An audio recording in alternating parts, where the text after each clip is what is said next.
Hey everybody, my name is Justin. I'm a sound designer and multimedia composer based out of Miami, Florida, and I was recently encouraged to start sharing a little bit of my process and workflow for how I create and do my daily composition practice.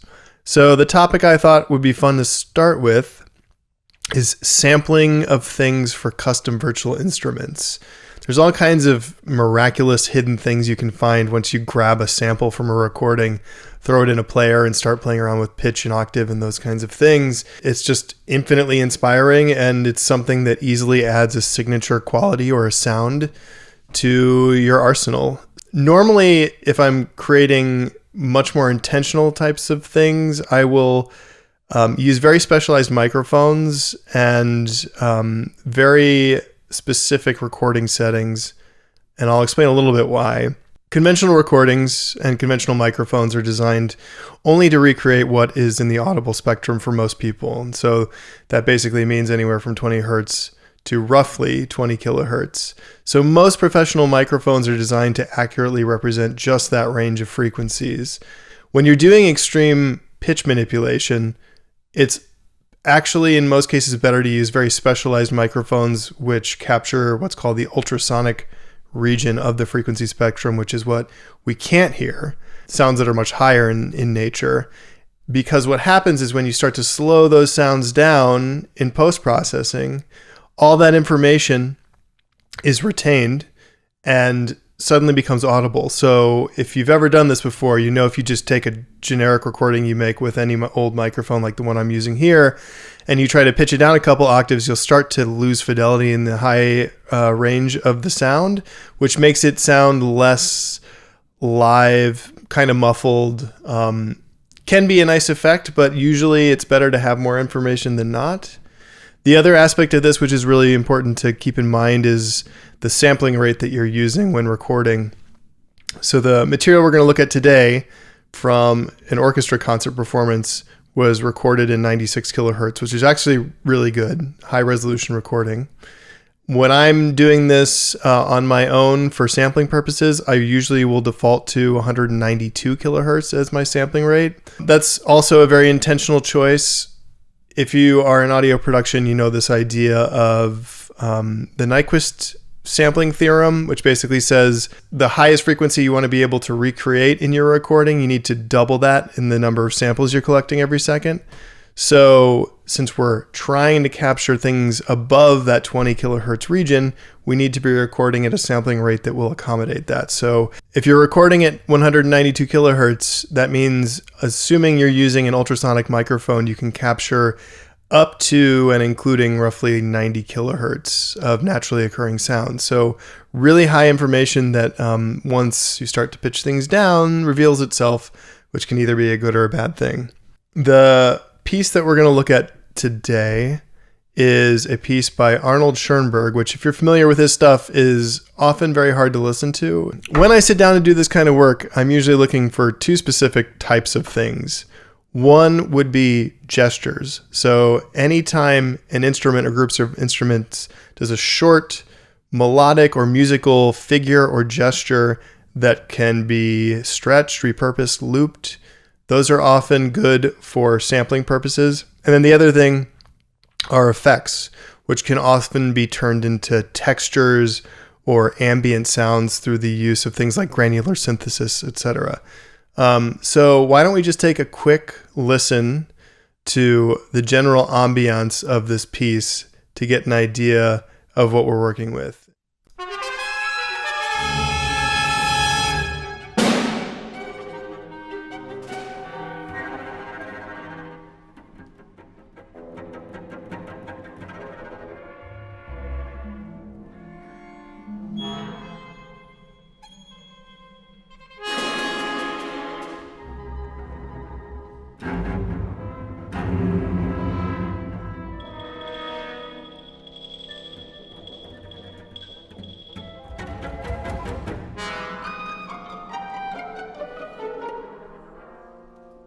You see what I mean by somewhat hard to listen to.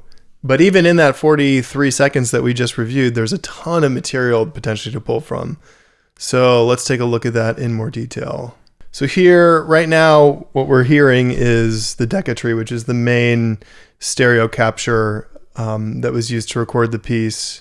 So I've here kind of demarked some sections and specific things I wanted to force myself to look at for extraction. So first thing I see is string and wind gestures right around this section here.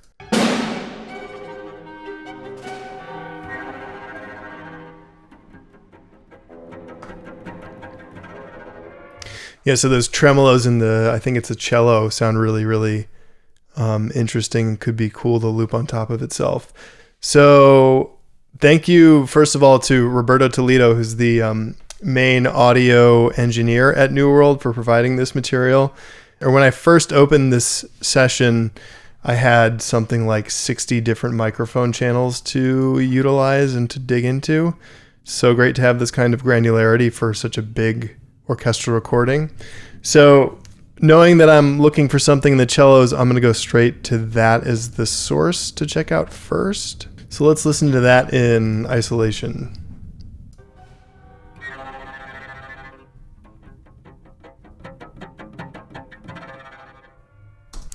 Cool, it's pretty quiet, but actually one thing that can be an issue with orchestral recordings in particular for sampling is separation. Just because of all the volume and stuff that's happening on stage, it's very easy for sounds from other instruments to leak into microphones intended to capture only other things, certain things. So I'm actually kind of pleased with how clean this cello sounds. Not a whole lot of competing information to deal with, so I'm going to go ahead and clip that.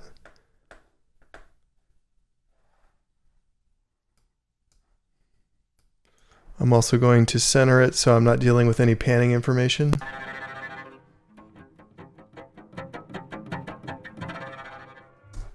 And we'll go ahead and just bounce that as it is as our first sample. Call that cello tremolo. Okay, moving on. Let's go back to the main thing, the main Decca tree, and keep listening.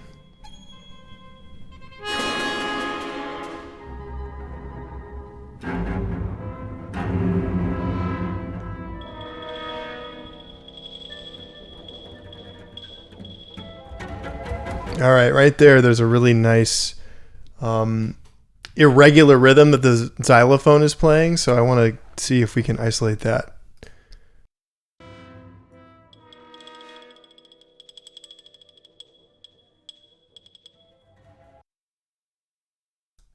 So you can see there's a little bit of bleed into the xylophone microphone from the horns and the winds that are surrounding it. I'm going to go ahead and clip it anyway just to see if it's an actual issue or not. You'll also notice that the gain or the volume, the output on this track is pretty low. So when we start amplifying it, we may discover some other interesting unexpected sounds and artifacts in there. But we'll go ahead and see if this is going to work.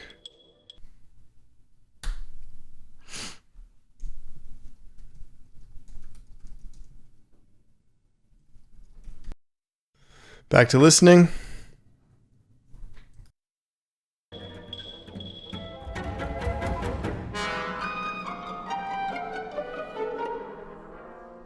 All right, so I like that descending line in the strings. Something like a whole tone scale that's being bounced around. So let's see if we can isolate that, see what we have to do so.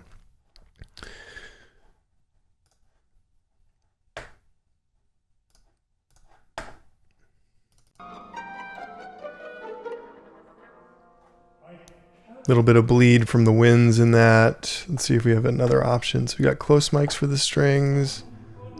Let's check these. Better. Are the cellos doing that as well? No. Okay, I think I like this isolation of just the string close mics for this one. So we'll go ahead and just bounce this section here.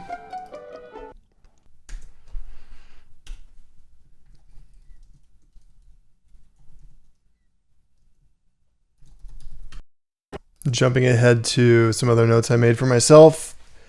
Something called violin effects here.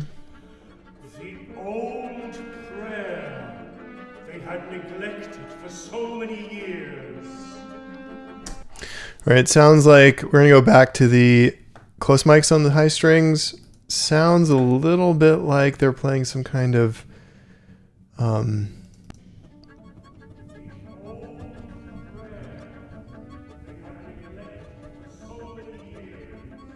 some kind of weird offset pattern against each section.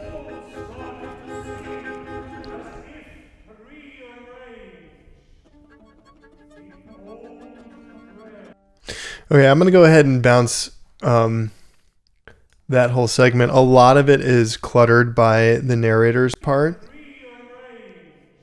which may make this not usable in the intended way.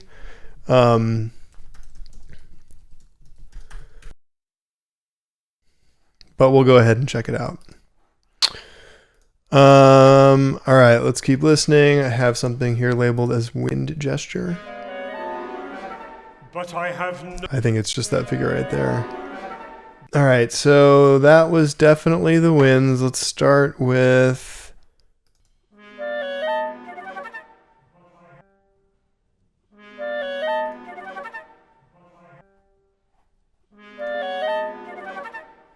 Okay, let's extract that.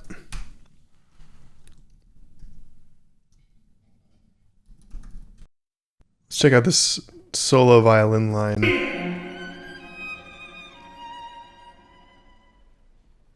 Really cool. It's got like a texture from the violin section behind it, this tremolo pattern with this beautiful line on top. So let's go ahead and go back to our string close mics. Check those out first.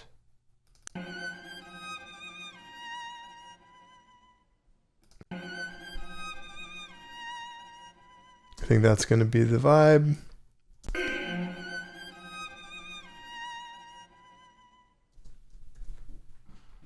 Okay. All right, we've got a nice collection of starting things to check out. So I'm going to go ahead and quickly clean up those exports so that they're ready to load into a sampler, and we'll continue on with instrument design. A few moments later. All right, so I'm fresh back from cleaning up the samples that we just extracted. Really didn't do much except for boost the gain in most instances and to add a fade in and fade out just to make sure there are no clicks at the start or playback or at the end. So what I've got here first is the xylophone sample that we extracted, which if you remember at default pitch sounds a little bit like this.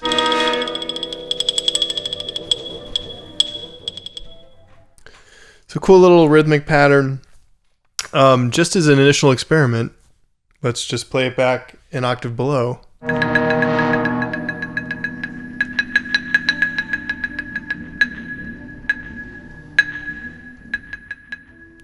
So there's a cool little slapback echo that starts to reveal itself. Drop it another octave.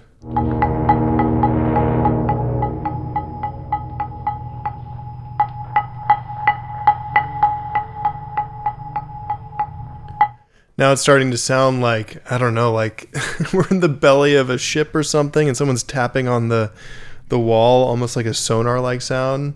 We drop it yet another octave.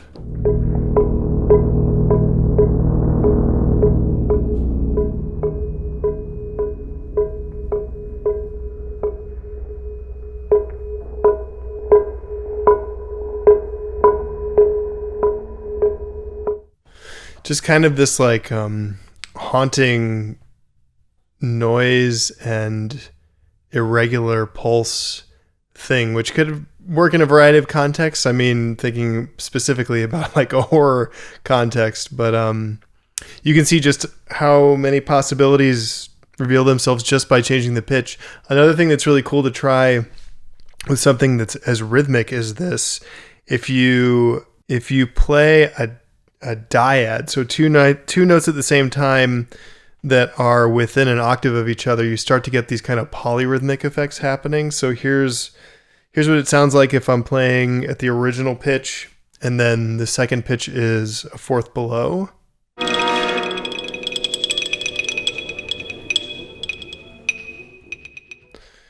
And here's with a fifth below.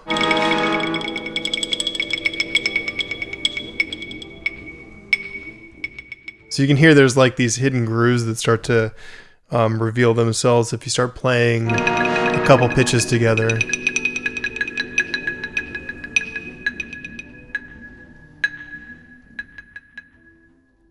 So this is a monophonic sample, so this is making me think of trying something to add even more dimension to it. So let's go ahead and first of all, I'm going to add a low pass filter, which is affected by the modulation wheel on my keyboard. So as I write it up and write it back down, we're cutting progressively more and more of the high end, or opening it up rather. So now we've got one instance of this instrument. I'm going to duplicate it. So let's go ahead and save this instrument. We're going to save it as a monolith. And we're going to load another duplicate of it. All right, so from here, we've just got the same thing playing back from the center twice. Not so exciting. But let's do this. Let's pan each to the left and right. And let's create a loop. This is a technique I learned from Ryan Lott of Sunlux. So isolating a section to loop.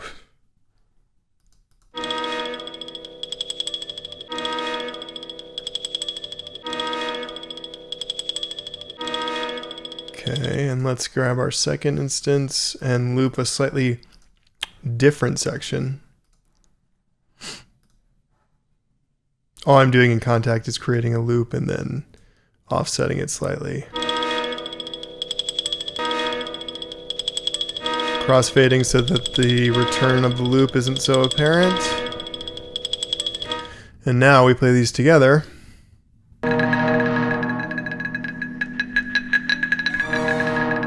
And now we've got this cool stereophonic irregular rhythm pad, and if we start playing chords or dyads,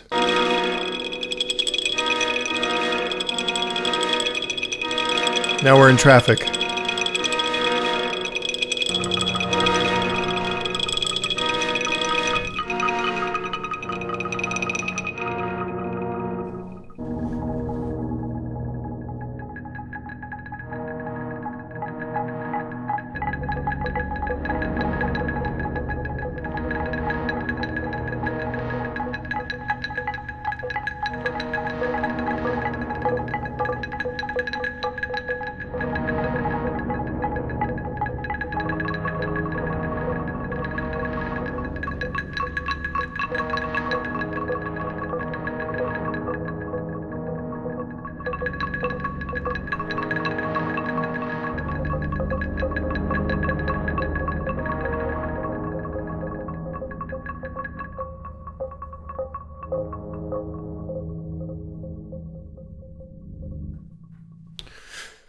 So as you can see, that's just pitch manipulation and creating slightly offset loops of the same sound and panning left and right. Pretty cool. Let's take a look at a different sample. Let's see. Let's try the staggered strings. All right. So in the original pitch, this is what we had.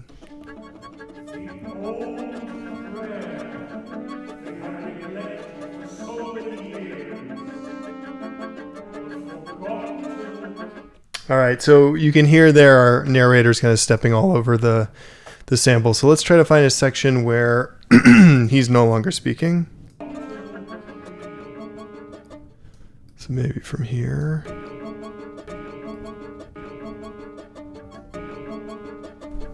Let's loop it.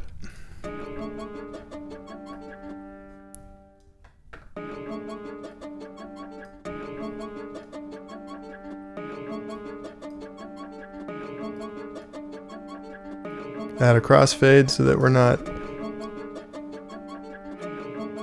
slightly disguising the return of the loop. Okay, so we've got kind of a rather regular rhythmic thing. Here it is an octave below.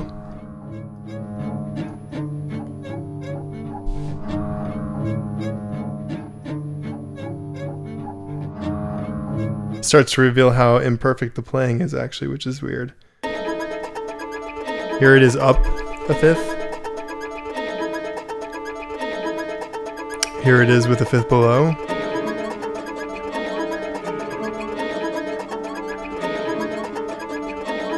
So then again, you got these kind of polyrhythmic things happening literally out of nowhere. Here it is with a fifth below.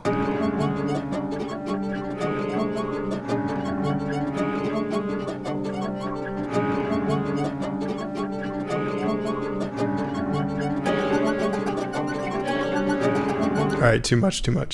So let's do the same thing we did before. Let's, well, first of all, here it is at extremely low octave. Not so interesting. Kind of just loses all momentum. So let's add the same high pass filter we did before to the mod wheel. So now we've got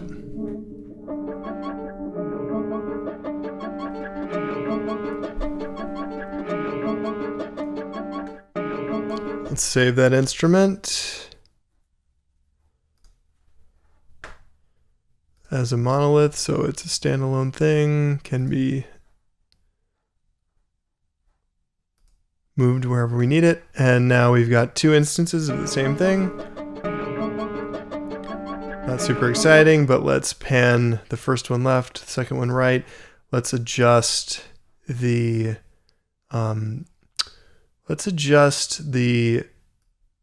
length of the loop slightly.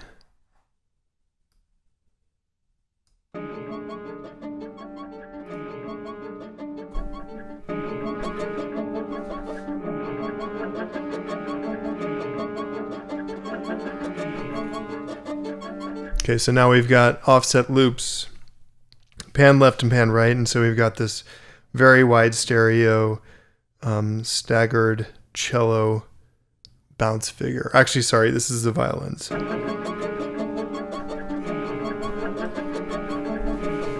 And with the mod wheel affecting the low pass filter.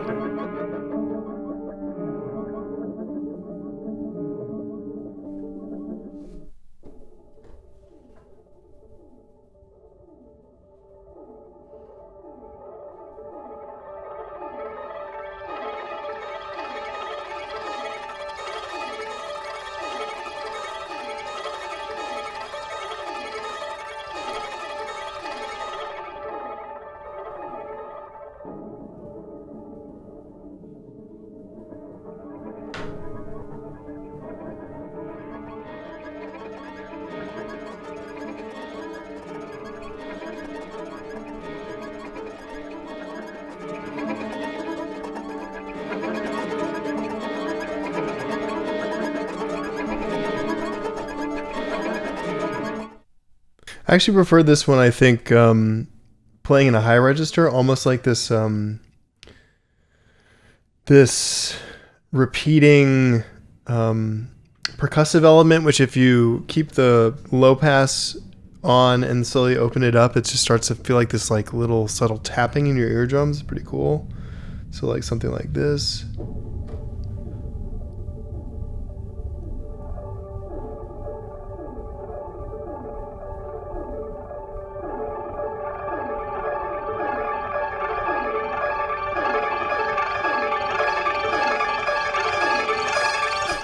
So maybe a riser, way to make a riser like you've never considered before. All right, we're going to do one more thing, which is to throw one of these into a granular synthesis engine. So I'm going to open up Phase Plant, which has quickly become one of my favorite tools. As a very accessible granular engine as one of its source modules. Let's see, what are we going to put in here? Cello tremolo. I'm going with this wind gesture. That would be pretty cool. All right, so granular synthesis, I'm sure most of you are aware, but basically takes a piece of audio, cuts it into very small sections or pieces called grains, and then plays them back in a variety of ways depending on how you set it up. Now that we've got it loaded into this granular synthesizer, it's playing back grains at a very rapid rate. I'm not going to go too far in detail as far as the actual layout of phase plants, because that's beyond the scope of this, but I'm just going to play around with some of these settings you can watch, and you'll see what kind of textures we can generate out of this.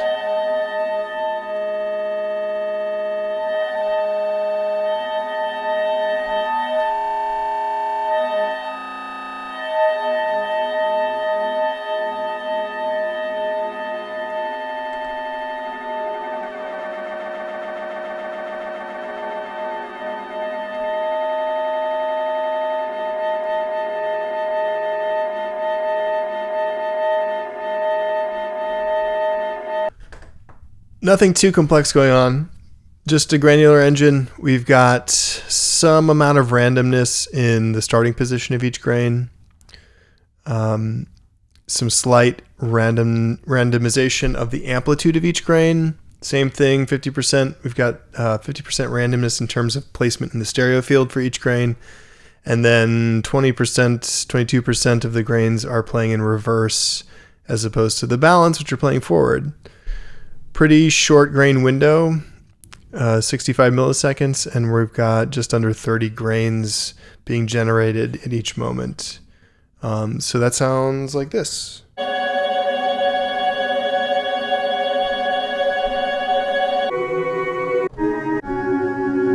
And the character of the instrument will change drastically depending on where the starting position is in the waveform.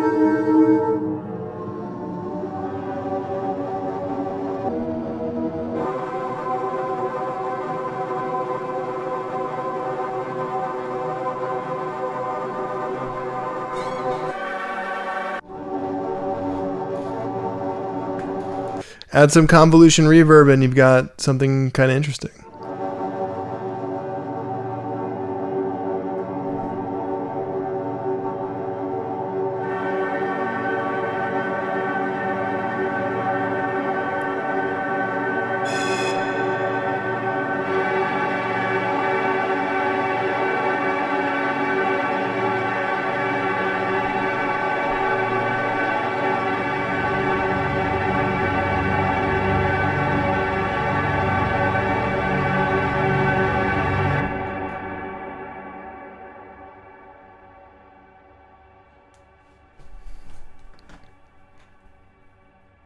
Still going.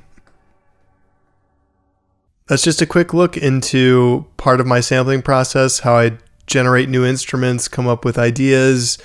So go out and do it yourself. Record stuff with your phone, mobile recorder, whatever you have. Throw it in a sampler, start playing around with pitch and filters, and you'd be surprised at what you can discover. Still figuring out what I want to do on this platform and this channel, but this is one thing I think we'll continue to explore, just small aspects of my creative workflow. I'm also thinking about doing deep dives on songs that I find particularly effective and talking about why. But if you have questions about what was in this video or suggestions about topics to cover in future videos, please leave them in the comments, as they say. And thanks for watching.